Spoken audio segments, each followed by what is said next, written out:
How is everyone doing out there in podcast listening land? It is myself, Jeff Black. As always, the magnificently beautiful Brandon DeCruz is on the other side of me. We are Chasing Clarity Health and Fitness Podcast, and we are a good time. That's all you need to know about us.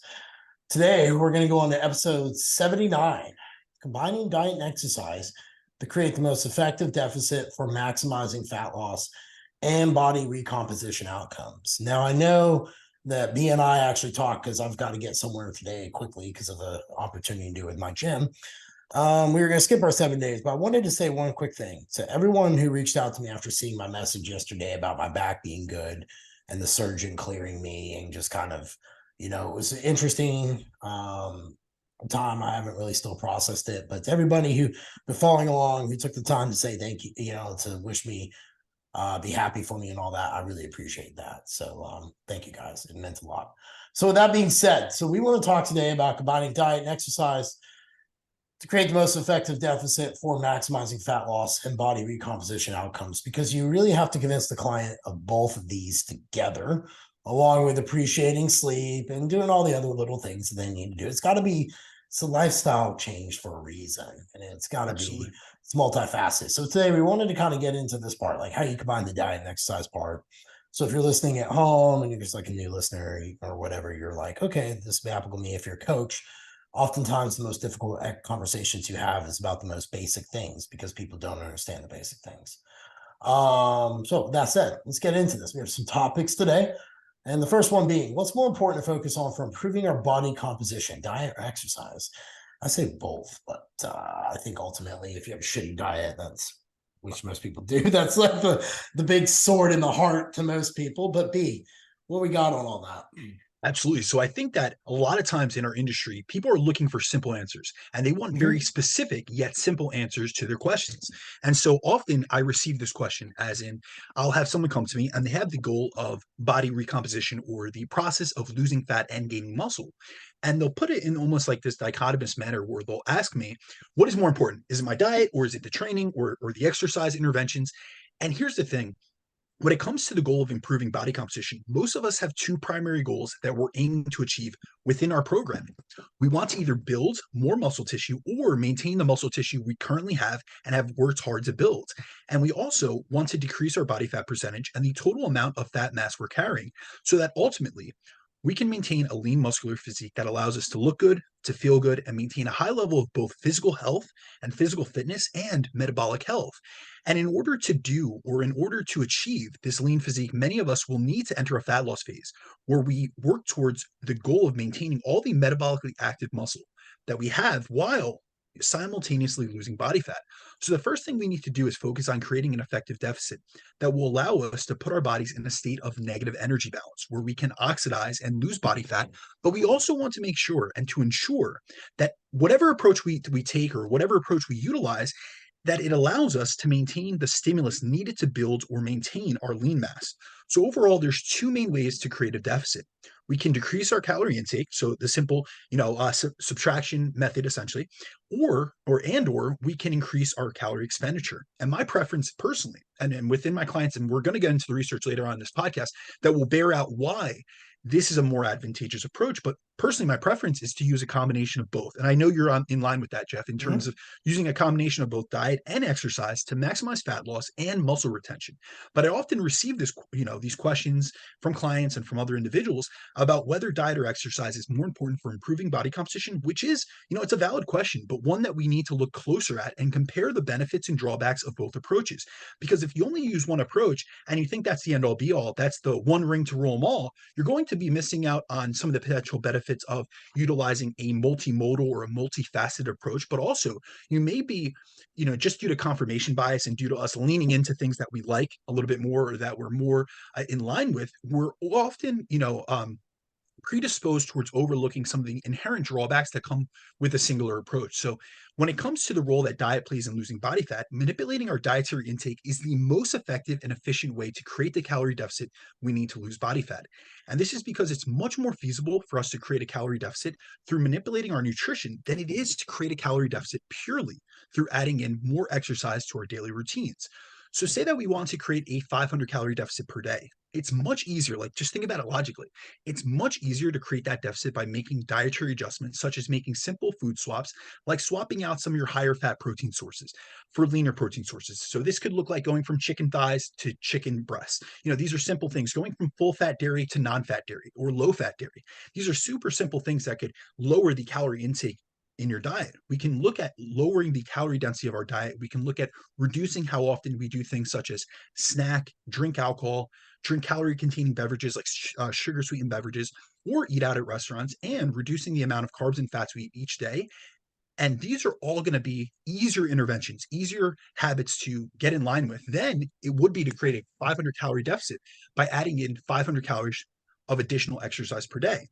Diet also has the advantage that it's a much more accurate way to create a deficit as compared to exercise, as although calorie tracking isn't perfect, and we've covered that many times, especially perfect both from a labeling perspective, but then also we're just, due to human nature, we're more than likely to make errors. And so we have to realize that calorie tracking has inherent errors in its approach, but it's still more accurate than trying to track how many extra calories you're burning per day through an activity tracker, whether that be a Fitbit or an Apple Watch, even an Oura Ring, because research on these devices, these activity worn devices, show that they can be off in terms of their calorie burn estimations by 28 to 93%. So that's a massive variance. And so for the actual goal of losing fat, diet is the most important programming variable to focus on, which is why we often focus many of our episodes of the show around nutritional factors, because it's not only the most important factors to maximize fat loss, but it's also the area in which the vast majority of people struggle with, especially because, like, just think about it in this perspective. Every single one of us, every one of you guys listening to this, you have to eat. Like, this is an essential process that we all have to go through. And we have to do so on a daily basis. And so if we compare that to exercise, not every person is going to exercise, every day, let alone regularly, even if their goal is to improve their health and fitness. So then those are the benefits of diet. However, it's important to realize that as I said, diet is the most important factor to focus on for maximizing fat loss, but that doesn't mean it's the best for overall body composition improvement. As for every give me, there's a gotcha. So although diet is great for reducing body fat, it isn't the most effective intervention for muscle growth and muscle retention. So if you were to only focus on your diet to maximize fat loss, you're going to be able to lose body fat and body weight. But with that, you're also going to lose a significant amount of lean mass, which is metabolically active tissue, which helps us burn more calories per day. It helps with nutrient partitioning, and also it helps us maintain a high level of insulin sensitivity. So on average, we see that when individuals attempt to lose weight through diet alone, around 25% of the total weight that is lost comes from muscle tissue. However, this is in your average dieting study using a moderate deficit. So that's going to be based on the dietary approach you take, it can differ significantly. So for instance, if you were to go on a crash diet and you significantly restrict your energy intake, you can lose up to 50% of the weight you lose from muscle tissue alone. So now your fat mass to lean mass loss ratio during a diet has went from 25 to 75% to 50-50 split, as compared to that 75-25 split of fat mass to lean mass loss that moderate deficits will induce. And as if this wasn't bad enough, if you don't diet correctly, if you lose weight at too fast of a rate, or you don't eat sufficient protein, and you aren't resistance training in a progressive manner, and your stress management and your sleep quality is off, the percentage of muscle you can lose during a diet can go up to 80+%. And we have research that looks at that. So if you were to lose, say, 20 pounds during a diet, around 16 of those pounds would be coming from a loss in lean mass, which is why it's so important to combine a proper approach to dieting with exercise, especially resistance training. So when it comes to the role of exercise in the body composition improvement process, exercise like resistance training is the most important programming variable to focus on to build and maintain lean muscle tissue.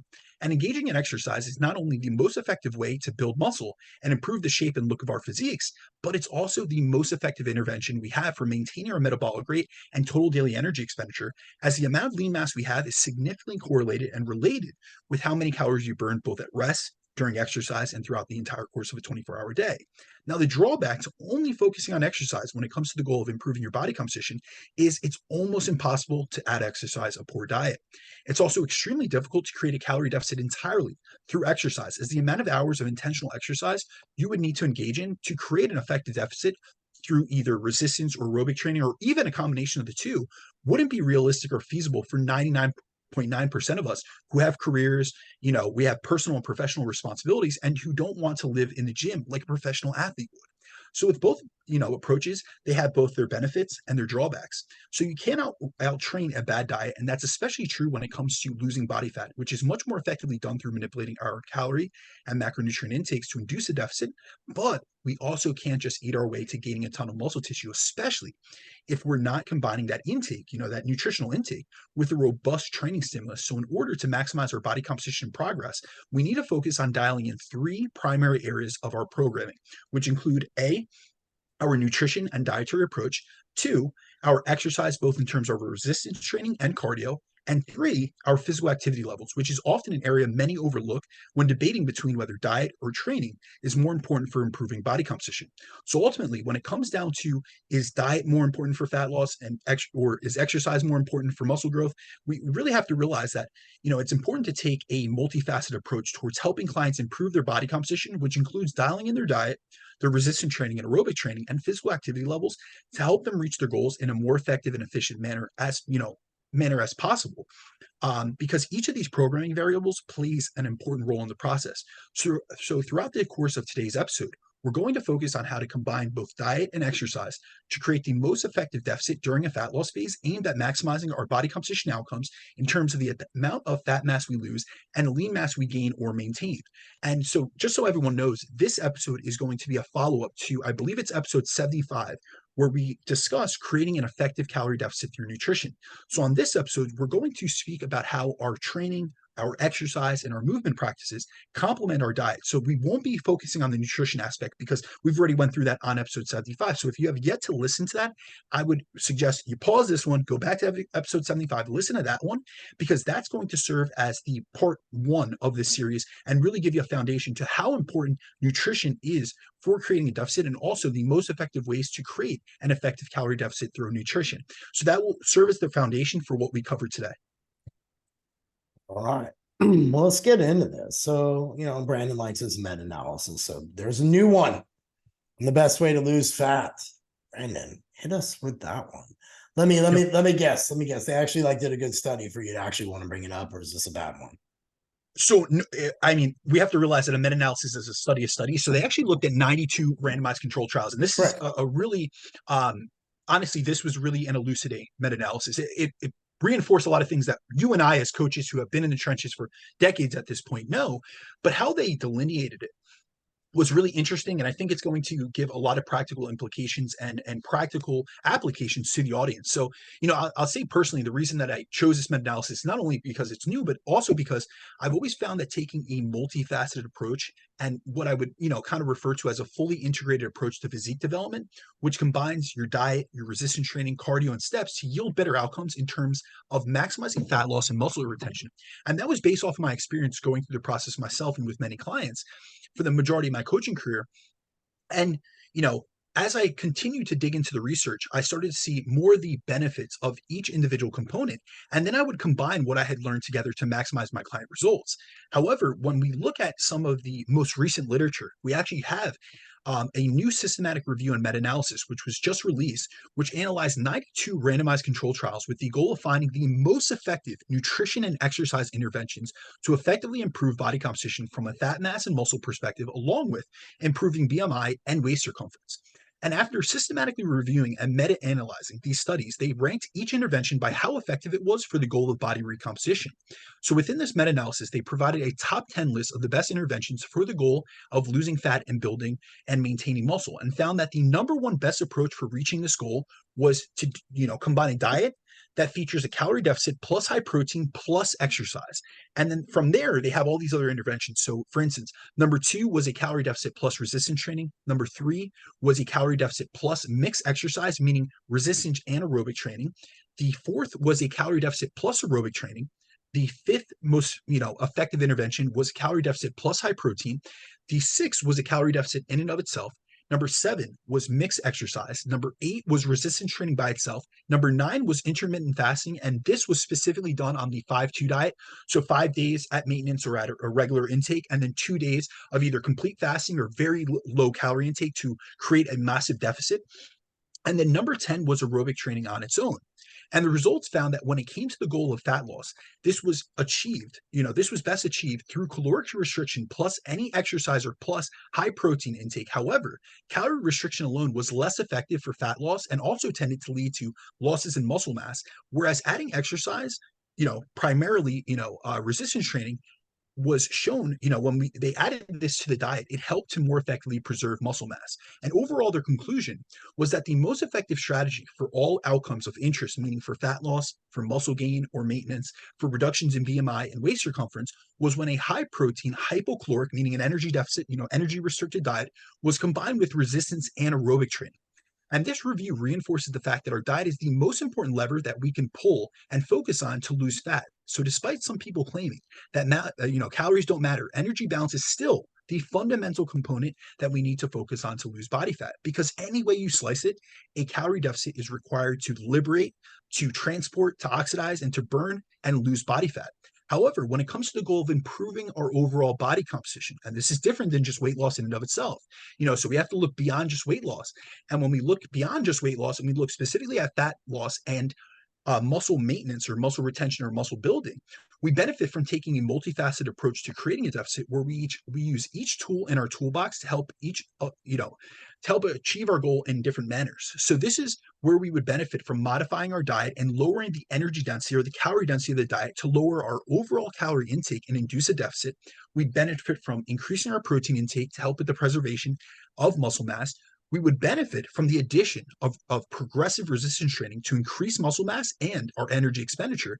And we would benefit from including cardio and or steps to increase our calorie output and create a more effective deficit where we don't have to just create the deficit just singularly or, just primarily from diet alone. And we're able to eat a little bit more because we're expending more calories throughout the day. All right. So then why should we combine diet and exercise during a fat loss phase other than it's the superior way to do it?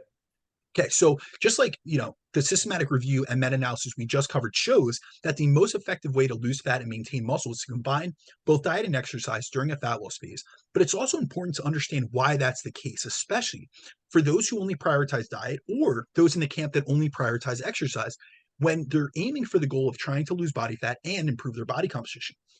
And I feel like certain client populations only focus on one intervention or the other and are potentially missing out on the benefits of including both into their programming. So, for example, I've worked with many lifestyle clients who just honestly don't enjoy exercising and prior to working with me haven't prioritized resistance training on a regular basis. So there were individuals that would do it for stints of, a couple weeks or a couple months. When the new year came, they would sign up for a gym at a discount and they would go for a few weeks or a few months, but it was never something that was a regular part of their routine on a weekly basis. And they've often told me how in their previous fat loss phases, they've lost weight. So they did it through diet alone and they were able to lose weight and hit the target weight that they had set out for themselves. Yet they weren't happy with how they looked when they got down there. And this is something I commonly hear from the female clients I work with, many of whom have done dozens of diets in the past year, yet they never seem to be like happy with their body composition or how it looks at the end of their fat loss phases. And that's because they often haven't achieved the toned, shapely physique they desire. But that's usually not because they haven't lost enough fat or body weight, because they reached their goal. It's usually because they don't have enough muscle on their frame to actually achieve a toned body composition once they do hit their desired weight loss target. And another situation I often encounter is individuals who haven't prioritized, progressive resistance training and following a well-designed hypertrophy program during a fat loss phase, is they're usually the people who rebound the worst after finishing their fat loss diets. And that's due to the fact that they have lost lean mass during the diet itself, and they experience such a high level of hunger after the diet that they find it difficult to moderate their calorie intake after finishing their fat loss phases and ending the diet. And this results in them gaining weight in a very precipitous manner, meaning they regain weight almost as quickly as they lost it, because not training properly during a diet and losing lean mass increases the likelihood of fat regain and body fat overshooting after a diet through two main mechanisms. So first, the loss of lean mass can result in hyperphagia, which is a significant increase in hunger and drive to eat, which often causes many dieters to overeat once their fat loss phase ends. And then the second reason is because losing lean mass not only decreases your resting metabolic rate, but also the total amount of calories you burn per day. So if you've lost a significant amount of muscle during your diet, your new maintenance calorie intake is now far lower than it would be, or it would have been if you had maintained your muscle during that period. So now you will have to continue to eat less calories than you used to keep the fat you lost off. And for many, it's just too difficult to stay at that reduced or that constrained calorie intake. So they end up eating in a surplus and gaining fat back as quickly as they lost it. And then on the opposite side of the spectrum, I've worked with many, clients who were former athletes. And these are individuals who have always prioritized their training over their diet. And that works for many of them when they're in college and they're training for multiple hours a day, 7 days a week between like their resistance training, their running, and they're going to practices. But often these individuals gain a ton of weight once they stop playing sports and enter the real world and now have a career and a family and a ton of more financial and personal responsibilities to worry about and can no longer train for 3 or 4 hours a day. Yet they never learned about the importance of proper nutrition and the role it plays in improving body composition. And if you really want to achieve the goal of improving your body composition by losing fat and gaining muscle, it's best to not stick with a singular approach where you only focus on diet or exercise and rather do what those who achieve the goal of losing body fat and maintaining muscle during a diet do best, which is to combine diet, resistance training, and aerobic training and steps, which is what many bodybuilders, physique athletes, and fitness models do to recomp their bodies. And now, when we look at the research that examines the effectiveness of weight loss, comparing exercise alone, and diet plus exercise, we see that exercise alone can induce a small amount of weight loss and help to maintain muscle. Diet alone, on the other hand, will induce a greater degree of weight loss than exercise alone, but it also causes a much greater loss in muscle mass. Yet, when we look at diet plus exercise, this induces the greatest amount of weight loss and the greatest likelihood of muscle retention. And this is because we see that caloric restriction by itself leads to significant losses in lean mass. However, increasing our dietary protein intake will reduce that loss in lean mass, and adding exercise on top of a high protein, calorie restricted diet will reduce the likelihood of losing lean mass even more. So, for example, in studies conducted by Don Lehman's lab, they tested the effects of a standard diet alone, a high protein diet, and a high protein diet plus exercise on fat loss and lean mass loss outcomes. And in the standard diet condition, they had participants follow the Food Guide Pyramid's recommendations, which is a high carb, low protein diet, and found that weight loss, of the weight they lost, approximately 35 to 40% of that weight came from the loss of lean mass. So they lost a ton of muscle in the process. In the high protein diet that did not have exercise, they doubled the protein intake from the Food Guide Pyramid. So they were eating at 1.6 grams per day and found that of the weight that was lost, they only lost 25% of their weight from lean mass and 75% from fat mass. So increasing protein intake helped them preserve approximately 10 to 15% more lean mass than the standard diet on its own. Then when we look at the high protein diet plus resistance training group, they found that they were able to reduce the amount of lean mass loss down to 5%, with 95% of the weight that they lost coming from the reduction in fat mass, which demonstrates the additive effects of increasing protein intake and adding exercise during a diet.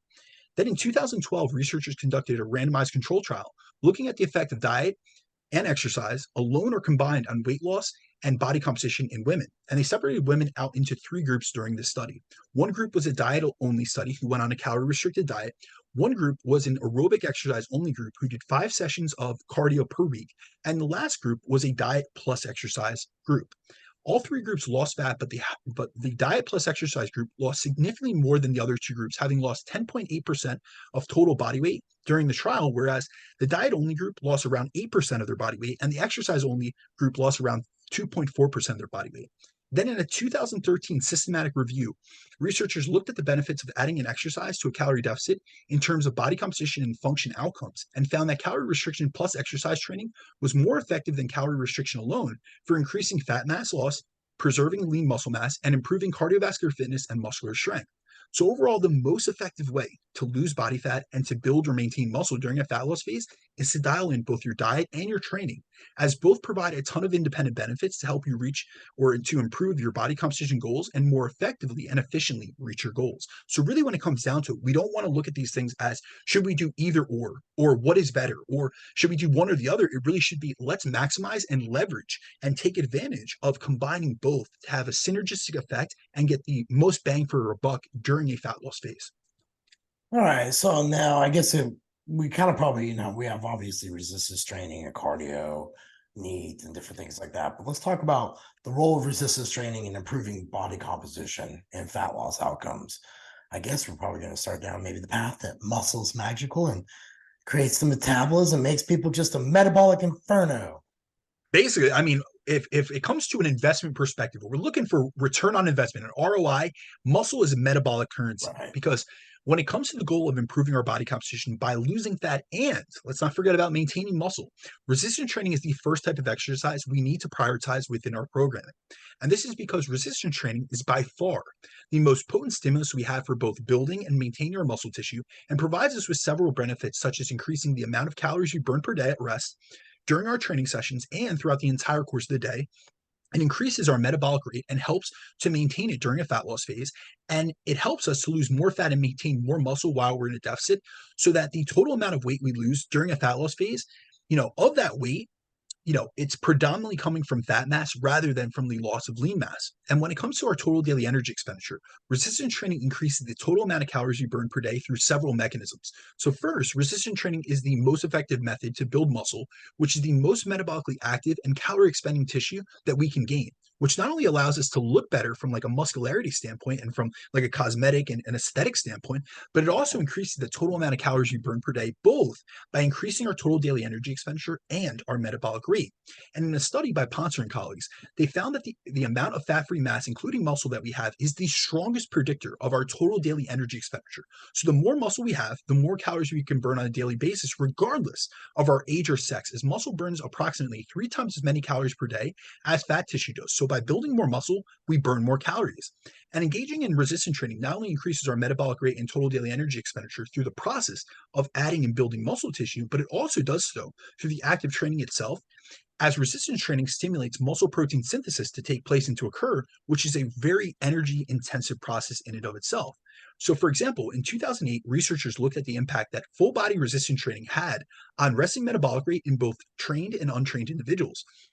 And to test this, they measured these participants' resting metabolic rate both at baseline, and then they put them through a full body training session.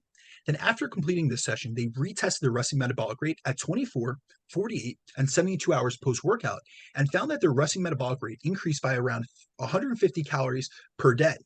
They then retested, so they had retested that. And then what these findings really showed was each day it was elevated by 150 calories. And these findings are consistent with most of the resistance training literature we have that shows that the increases in our resting metabolic rate can last for between 2 to 3 days after training due to the increase in muscle protein synthesis. And resistance training also increases our energy expenditure due to increasing EPOC after exercise through the process of stimulating muscle protein synthesis and initiating a muscle repair process, both of which are energy expensive processes which increase the amount of calories we burn after training. So resistance training also provides the benefits of helping us to improve our body composition, as without resistance training, we're likely to lose more lean mass during a diet. And whenever we lose lean mass, that automatically lowers the amount of fat mass we lose for any given amount of weight that we lose. Because now if we look at the ratio, if you were losing at, if you were primarily just losing 100% body fat, or even 95%. For every pound you lose, 0.95 of those pounds is going to be coming from fat mass. However, if now you went and you aren't resistance training and you're losing 50-50, now for every pound you lose, you're losing 50% fat mass and 50% lean mass. So now it's drastically skewed, the ratio of those things. So by resistance training, we improve our partitioning ratio, which allows for more muscle gain and less fat gain during a building phase, and less muscle loss and more fat loss during a fat loss phase. As the more muscle you retain during a diet, the greater proportion of fat you'll lose during a deficit. Resistance training has also been found to be the most effective form of exercise to improve body composition during a diet. So, in a 2015 systematic review and meta-analysis that looked at 66 studies comparing the effectiveness of diet, exercise, or diet and exercise on fat loss outcomes, they found that there is a necessity to include exercise in combination with diet to effectively elicit improvements in body composition and metabolic health. And this meta-analysis found that resistance training was more effective than endurance training at inducing losses in fat mass and retention of lean mass, and reducing metabolic markers, including fasting insulin levels, triglycerides, LDL, and total cholesterol. So overall, resistance training plays a massively important role during a fat loss phase, as it leads to better improvements in body composition than any other form of training. It helps to build muscle, which allows us to burn more calories at rest as well as throughout the course of the day when we're walking around and doing activities of daily living. And it helps to maintain our resting metabolic rate and total daily energy expenditure during a time of weight loss when already our ability to burn calories is going to be lowered. So this is one intervention we can utilize to try to maintain that energy expenditure and that metabolic rate, so that fat loss is a more feasible and easier process for us to go through. I like the way you actually said all that. So then what would be the role of cardio in fat loss and body recomposition? I know for me, sometimes it's just a way to get an extra deficit for myself because I tend to want to eat, I tend to be able to eat a little bit higher and prefer a Absolutely. little bit higher output. And that's just the way some people don't like that. Like Scoob, he don't like that. He'd rather starve to death than lay on the couch. Yeah, I So think there's multifaceted benefits to including cardio in a fat loss phase in order to improve fat loss outcomes and body composition. And I do understand that some will just prioritize resistance training. And if you really had to come down to it, and you only had a very limited amount of time, you should prioritize resistance training as your main form of exercise during a fat loss phase because it is the most important type of exercise to engage in. However, you know, when it comes to cardio, it does play an important role in the process due to its effects on energy expenditure. So, adding cardio into a fat loss program is one method we can use to increase the amount of calories we burn per day to accomplish our goal of inducing a calorie deficit, which is required to lose body fat. Now, nutrition and modifying the diet is always going to be the most effective lever we can pull to create an effective calorie deficit for losing body fat, as we discussed in episode 75. But another beneficial tool that we can use once we've adjusted the diet is to include and add in cardio. And we're using cardio as a method of increasing the energy outside of the energy balance equation so that the amount of calories you burn per day is greater than the amount of calories that we're consuming, which is important to realize as we aren't using cardio to, during a fat loss phase at least, to become faster, to improve our 100-meter time, or as our main form of exercise. It's merely a calorie expending tool that we can use so that the entire deficit we're aiming to create doesn't have to come all from decreases in our calorie intake, which allows us, like you mentioned, Jeff, to eat more during a fat loss phase, yet to still lose body fat effectively. So cardio increases energy expenditure in a session more than resistance training does, which is why it would be our main tool for inducing a deficit or creating a calorie burn. And this is due to the fact that it's done in a continuous manner, whereas with resistance training, we're not lifting weights the entire time that we're training. It's this, intermittent exercise where you're doing, a session, you're doing a 30-second, set, and then you're resting for 3 minutes. And one great aspect about both resistance training and cardio is we don't just expend energy and burn calories during the sessions themselves, but we also do so after the exercise sessions have ended.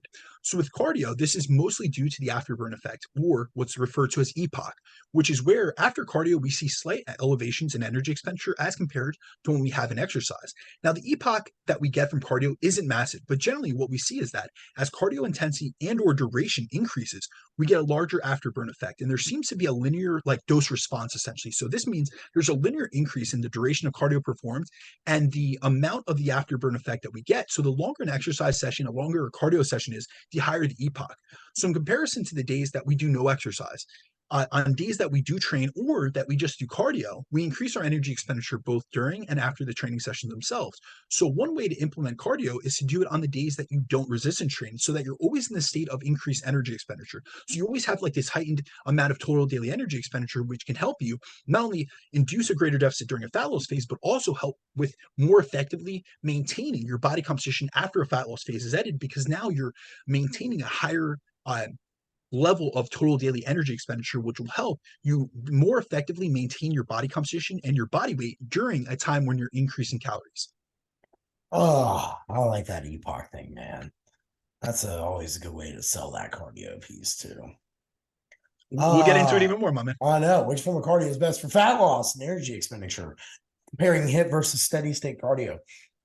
This is Yeah, actually something, and I included this just for you because you asked me this a while back on the show. We were doing like a bunch of myths, and you had asked me about the myth of HIIT training versus steady state and what was superior for fat loss. So we're going to go into it because I think the audience will be surprised because I alluded to a study by Steele that we're going to review today that had done a comparative analysis between the two. So besides the fact that you've asked me this before, honestly, this is something that I'm often asked, and it's essentially the question: what the best cardio is for fat loss. As many are interested in using cardio to lose more fat and or to be able to eat more calories during a diet. And when it comes down to this topic, there's a ton of literature on this topic which compares both interval training to steady state cardio. So to answer this question, we have a recent systematic review and meta-analysis conducted in 2021 by Steele. And this was the exact meta-analysis that I referred to the last time that you asked me this question. I just didn't have it top of mind in terms of the exact interventions, how many studies were involved, but I knew the outcomes essentially. And so this specific meta-analysis and systematic review looked at 54 randomized control trials comparing interval training and steady state cardio to see their effects on body composition change. And the main purpose of this review was to compare the body composition outcomes between both methods of cardio, specifically looking at changes in fat mass and fat-free mass, and their analysis found very similar reductions in fat mass with both types of cardio, with minimal differences between conditions. So neither had an advantage over the other when it came to fat mass loss. And most of the studies looked at in this review had subjects only doing cardio as their main form of exercise without any resistance training included. However, for most of my clients and even your clients, we're going to have them do this we're going to have them include both resistance training and cardio during a fat loss phase. So we need to, consider what's the most advantageous cardio to pick between high intensity interval cardio and low intensity steady state cardio for the goal of increasing energy expenditure to expedite our rate of fat loss when someone is still resistance training. So practically speaking, unless you're someone with very high recovery capacity and a low stress lifestyle, you know, steady state will most likely be more practical as it interferes with your recovery training or your resistance training less. It has a lower barrier of entry and doesn't require you to get as amped up to be able to do, because there's a big mental, aspect to really doing like intense HIIT. And it requires far less recovery as compared to HIIT, which has a far greater recovery cost attached to it. And now, in a 2017 systematic review and meta-analysis, which looked at interval training versus continuous cardio's effects on body fat levels, they looked at 28 control trials and found similar outcomes in terms of decreases in body fat and body weight from both forms of cardio. They found that HIIT yielded an average loss of 1.26% body fat, whereas steady state yielded an average loss of 1.48% body fat loss. However, there is, there is a slight advantage towards steady state cardio in many of the studies they analyzed, but it wasn't statistically significant. And this is because both forms of cardio yield the same increases in energy expenditure or calories burned as long as they're work matched. And even when researchers specifically look at a participant's sex, their BMI, or their age, they saw no impact on the results. So these results apply to all individuals, which may surprise some people, as many are under the impression that HIIT cardio is more effective for fat loss than steady state cardio is. And it's important to realize that the meta-analysis and the overall body of evidence we have looking at both higher intensity and lower intensity forms of cardio find them to be equivalent in terms of their effects on fat loss outcomes. However, there are some individual studies that find that HIIT is better than steady state for energy expenditure and body fat reduction. And I think it's important to go over why that we see this, because a lot of people will take that and run. They see one single study that shows that HIIT is more effective for fat loss than steady state, but they're not looking at what are called confounders or limitations to the study. And the reason that we see this in these individual studies, and they actually do this where they'll pick apart these studies in meta-analyses, and you have to realize the conditions in which these HIIT training studies were done, where they show an advantage to steady state cardio. So in the studies that do show an advantage to HIIT training, they're all interval sessions that are done in the lab, and they're supervised to make sure these participants are maintaining a high enough level of intensity. We see, better outcomes when the sessions are sprint interval training sessions. So this is like 95% of VO2 max or above. So this is like Wingate sprints. These are things that most people, I'm not going to say most people, 99% of people in the gym aren't doing. This would be in a research grade lab. And they're also, when they're done at maximum RP for participants, meaning they're at a 10 RP, they're at their maximum exertion. However, this isn't how we actually do HIIT in the real world and out of a research lab, which is another thing I hear many claim is that, HIIT, will yield greater increases in the afterburn effect or the epoch effect than steady state. But it's important to tease this out, and really look at how significant or rather insignificant the increase in epoch after cardio is. So in 2016, in a 2016 study, they took participants and put them through 3 cardio conditions. In one condition, they had them do all-out Wingate sprints, which are honestly brutal. And if you ever Google these, like on YouTube, or you look them up on Instagram or anything, you'll often see that participants get sick after completing them. And I have several friends that have done this. They went to exercise science programs, they did master's degrees or PhDs, and they literally have thrown up after each of these intervals. So, I mean, this is to a level of intensity that many people are never going to get to with their HIIT sessions or their cardio sessions as a whole. So they had one condition, they did HIIT, Wingate sprints. And the next condition, they did HIIT interval cardio, which is more familiar with what we're used to. And then in the last condition, they had them do steady state cardio. Then after each condition, they monitored their epoch in the 3 hours following the training sessions.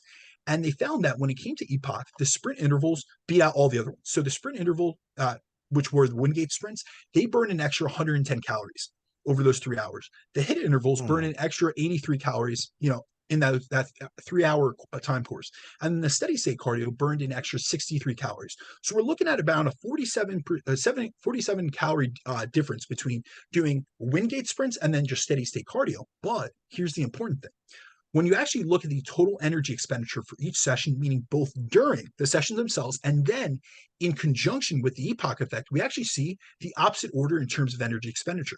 We see that steady state cardio burned 348 calories total, HIIT cardio burned 329 calories total, and sprint intervals burned 271 calories total. So despite the fact that the sprint training had the largest epoch effect, it still had significantly less total calories being burned than the steady state cardio.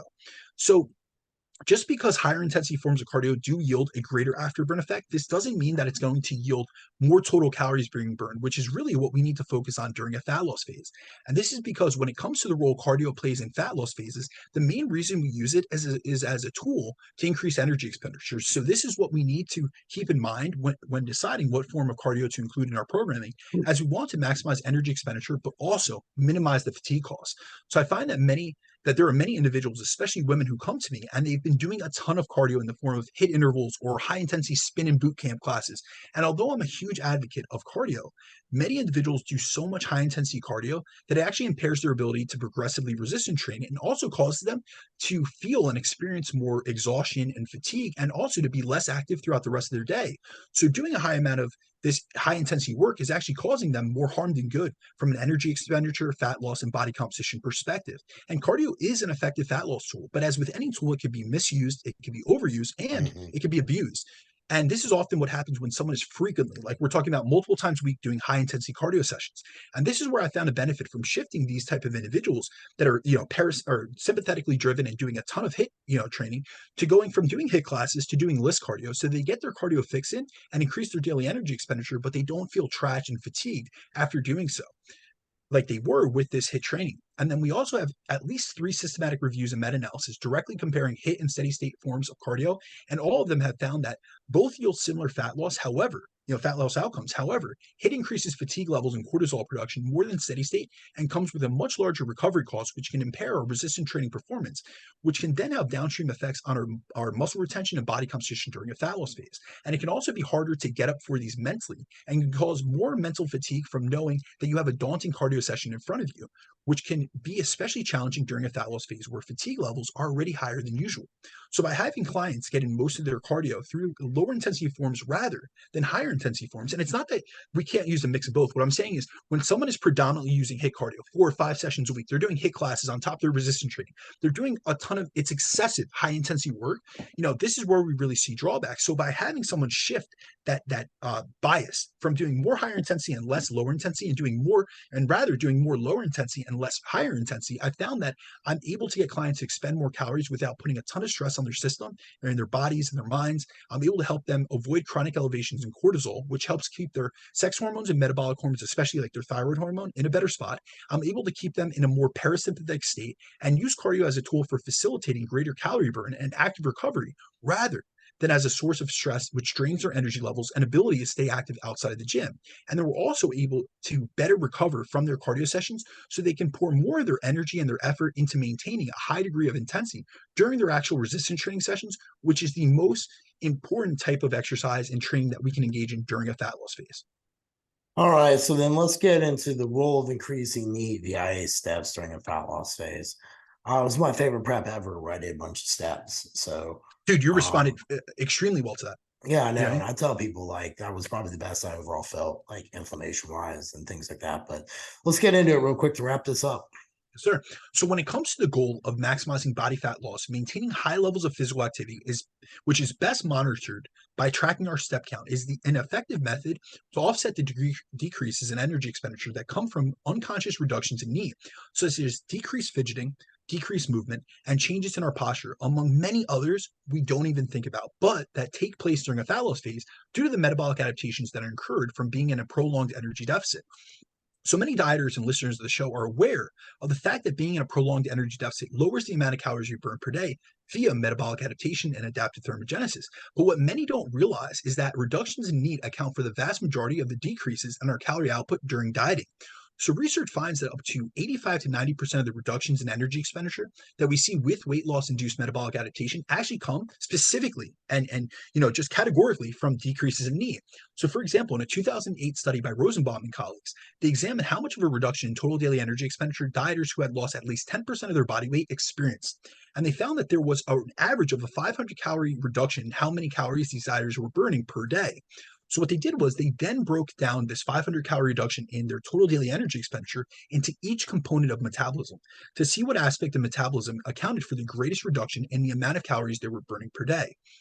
The results found that these individuals' NEAT levels had decreased by around or approximately 400 calories per day, which accounted for 80% of the metabolic adaptation they experienced, whereas their resting metabolic rate, so their metabolism, only decreased by 100 calories. So the largest factor that causes the amount of calories you burn per day to decrease during a diet is reductions in NEAT, which will make fat loss progress harder the deeper we get into the diet if we don't pay attention to them.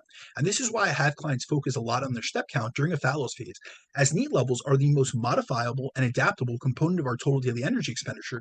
So it's the area or it's the component that's impacted the most when we go into a deficit.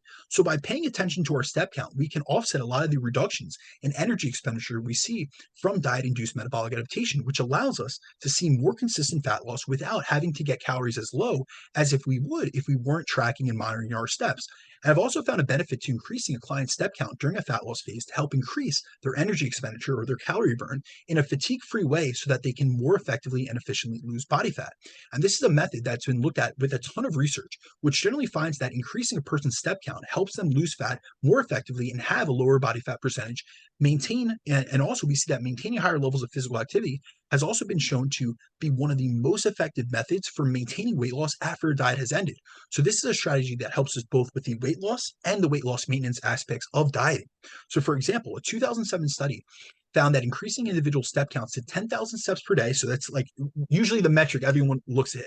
So they found that by increasing, these people's step counts to 10,000 calories per day led to significantly greater rates of weight loss as compared to diet alone during the weight loss phase itself. And those in the higher step count group who got at least 10,000 steps per day or higher also had a lower likelihood of weight regain after the diet ended.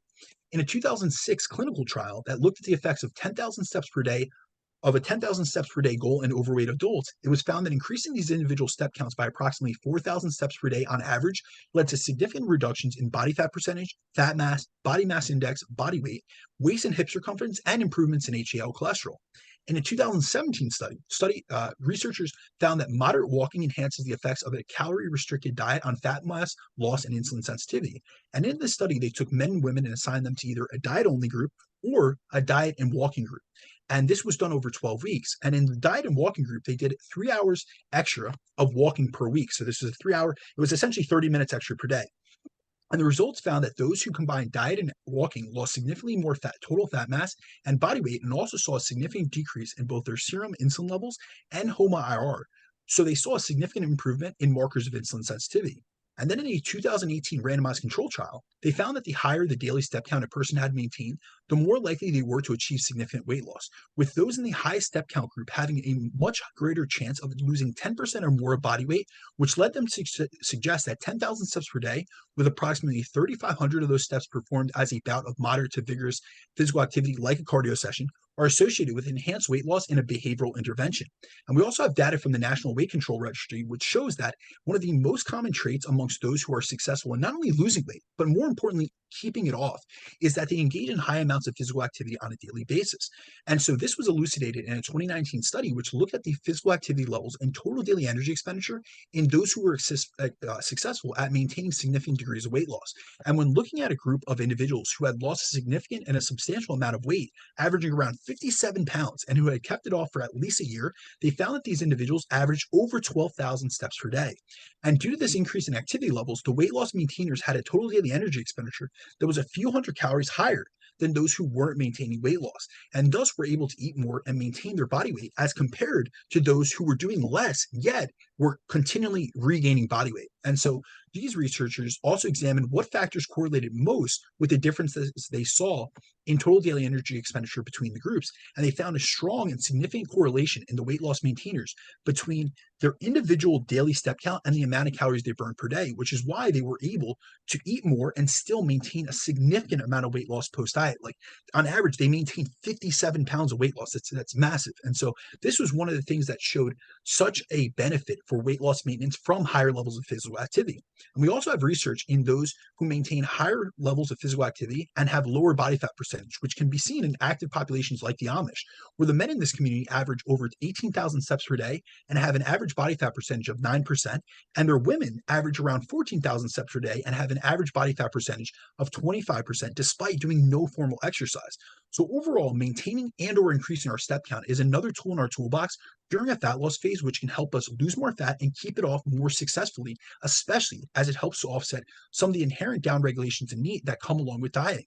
And also, unlike other formal types of exercise, walking is one of the easiest ways to burn calories, which allows us to effectively lose fat and literally can be done anywhere and everywhere at any time, and is one form of activity literally every single one of us can do on a daily basis. So increasing steps by walking is a great method of decreasing stress as well as increasing energy expenditure, because not only is it effective for these things, but it also doesn't cause an interference effect on our resistance training. So it's not like you're going to lose muscle or accumulate fatigue by walking your dog a few times a day. So this is a low barrier of entry method to induce a more effective deficit for losing body fat and improving your body composition. So overall, it's important to realize that the best approach to effectively lose body fat and keep it off is combined an approach where we strategically adjust and manipulate our diet and also leverage these specific benefits of each form of exercise we have available to us to maximize fat loss while maintaining our muscle tissue, so that when you do complete the diet, you not only have achieved the body composition you desire, but you're also able to maintain it in a more successful manner than you have previously. So overall, this is where it really comes down to the fact that it isn't an either or situation. Let's look at how we can maximize your diet and maximizing your exercise interventions to really get you to your goal in terms of losing body fat, maintaining or building muscle, and then keeping your body composition in a really good state, even once the diet is ended. Dude, thank you for a hell of a podcast you put together, my man. Where can everybody find you at real quick? Always a pleasure, my man. And I appreciate you being here, even despite the limited time. We got it in and out. But you guys can always find me on Instagram, which is at @BrandonDeCruz_. For any coaching inquiries and consultations, please reach out to me on my email, which is bdecruz@gmail.com. And also, guys, please remember to subscribe to the show, leave us a review, and also share it to your social media platform of choice or preference, because that really means a lot to us. I always reshare them. I know that both Jeff and I will get back to you guys and always thank you guys for that. But also, it's a really good way to spread this type of information, and really the positive effect that we can have not just goes out to the listeners that constantly listen to us, but also can reach new people that really need it. Everybody can find me, Jeff Unbreakable Black, on IG, and Relentless Forever on YouTube. With that being said, I will see you guys next week. I'll see you next week, brother. Sounds good, my man. Peace. Take care, guys. Bye, guys.